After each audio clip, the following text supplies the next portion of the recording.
একটা সরকার, একটা মন্ত্রণালয় আইন যে নাই তাও জানে না, সকস করে দিছে ওই আইনের কথা বলে। আপনার বিরুদ্ধে রায় দিলে আপনি বান্দরবন পাঠিয়ে দিবেন, তাহলে স্বাধীনতা হবে কি করে? আপনার বিরুদ্ধে পক্ষে রায় দিলে আপনি প্রমোশন দিবেন, তাহলে স্বাধীনতা হবে কি করে? 28 জন বিচারকদের সকজ নোটিশ করা হয়েছে, এই মর্মে একজন সাংবাদিক প্রশ্ন করেছিল। ওনারা জবাব দিয়েছেন দুইটা, যে বিচারকরা নাকি কোচিং সেন্টারে কোচিং নেবেন, এই জন্য অ্যাডভার্টাইজমেন্ট দিচ্ছেন। আরেকটা বলেছেন বিচারকরা ফেসবুকে বিভিন্ন স্ট্যাটাস দিচ্ছেন, এই জন্য তাদেরকে শৃঙ্খলা বিধি ভঙ্গ হচ্ছে মর্মে সকজ করা হয়েছে। আমরা সেই সকজ নোটিশটা জোগাড় করেছি। এই সকজ নোটিশটা জোগাড় করে দেখা গেছে এখানে কোচিং সেন্টারে কোচিং নিচ্ছেন বিচারকরা, এই মর্মে কিছুই নেই। এই সেই সকজ নোটিশ। এই সকজ নোটিশে কি আছে? ফেসবুকে কোনো মন্তব্য করছেন, কে কি মন্তব্য করছেন, কিংবা ক্লোজ হোয়াটসঅ্যাপ গ্রুপে কে কার সাথে কি কথা বলছেন, এই জন্য তাদেরকে শৃঙ্খলাবিধি ভঙ্গ হয়েছে মর্মে নোটিশ করেছেন। অথচ যে আইনে ভঙ্গ হয়েছে বলবে নোটিশ করেছেন, এই আইন বর্তমানে নাই। অর্থাৎ বিচারকদের শৃঙ্খলা বিধি 2017 এইটা সুপ্রিম কোর্ট জাজমেন্টের মাধ্যমে বাতিল করে দিয়েছে। কি অবস্থা দেখেন, একটা সরকার, একটা মন্ত্রণালয় আইন যে নাই তাও জানে না, সকস করে দিছে ওই আইনের কথা বলে। সুপ্রিম কোর্ট রায় দিয়ে বলেছে this law is unconstitutional. Supreme court article 116-কে অসাংবিধানিক ঘোষণা করে দিয়েছে। তারা বলেছেন কি দেখেন, ল্যাঙ্গুয়েজটা কি, নিয়ন্ত্রণকারী কর্তৃপক্ষ বা উপযুক্ত কর্তৃপক্ষের কোনো সিদ্ধান্তের বিষয়ে কোনো বিরূপ মন্তব্য বা ব্যক্তিগত মন্তব্য করা যাবে না। তো নিয়ন্ত্রণকারী কর্তৃপক্ষকে আইন মন্ত্রণালয়, সুপ্রিম কোর্ট বলে দিয়েছে ন, নিয়ন্ত্রণকারী কর্তৃপক্ষ হলো সুপ্রিম কোর্ট। এবং আর কে উপযুক্ত কর্তৃপক্ষকে, উপযুক্ত কর্তৃপক্ষ আগের বিধিতে ছিল আইন মন্ত্রণালয়, কিন্তু বাংলাদেশের সুপ্রিম কোর্ট ওই বিধিটাকেই অসাংবিধানিক ডিক্লেয়ার করে দিয়েছে। ফলে বিচারকদের সকস করার যে জবাব তারা দিয়েছেন, আমার মনে হয় একেবারেই সামান্য কমন সেন্সের অভাব দেখা দিয়েছে।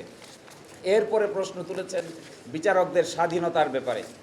আমাদের আইনমন্ত্রী বলেছেন যে একজন সহকারী জজকেও তারা ট্রান্সফার করতে পারেন না হাইকোর্টের অনুমতি ছাড়া।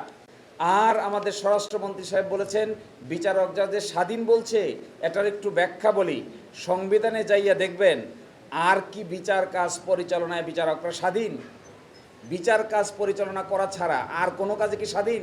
শুধু বিচার কাজ পরিচালনা করায় নাকি তারা স্বাধীন, এই হলো তাদের আন্ডারস্ট্যান্ডিং। আর কোনো কাজে স্বাধীন বলছে নাকি, মানে সংবিধানকে আর কোনো কাজে স্বাধীন বলছে, এই প্রশ্ন করছেন ওনারা। এর প্রেক্ষিতে আমাদের জবাব হলো, নিম্ন আদালতের বিচারকদের বদলি, পদোন্নতি, ছুটি, শৃঙ্খলা সব কিছু ন্যস্ত থাকবে সুপ্রিম কোর্টের উপর।